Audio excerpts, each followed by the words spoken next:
अतिशय महत्त्वाचा अशा प्रकारचा हा क्षण आहे, की प्रत्येकाच्या घरामध्ये उजेड असावं, प्रत्येकाला विहिरीला, पाण्याला पंप वगैरे हे सगळं व्यवस्थित चालवण्याकरता जे जो एक देवदूत म्हणा, देवस्वरूप म्हणा, ज्यांना लाईनमन असं म्हणतात, असा हा लाईनमन दिवस आज साजरा करण्यात येत आहे.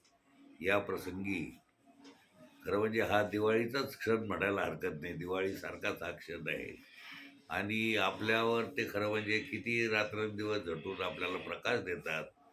तेव्हा अशा प्रकारे म्हणजे जे कस्टमर आहेत, जे शेतकरी आहेत किंवा अनेक वर्ग आहेत, आपल्याला उजेडाशिवाय जमतच नाही. आपल्याला आत बाहेर उजेडच पाहिजे खरं म्हणजे.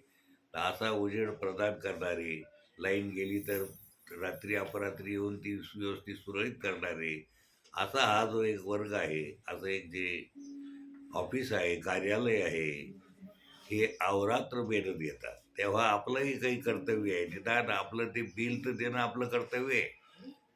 ते म्हणून प्रत्येकानं वेळेच्या वेळेला बिल भरायला पाहिजे, यांना सहकार्य करायला पाहिजे आणि अशा प्रकारे हा वर्ग, लाईनीचा उपयोग करणारा एक वर्ग आणि ती लाईन त्यांना व्यवस्थित पोहोचतं करणारा वर्ग, अशा या वर्गाला, अशा या ऑफिसला, अशा या संबंधित सर्वच कर्मचारी बांधवांना अनेक अनेक शुभेच्छा. वाह! वाह! धन्यवाद बाबा.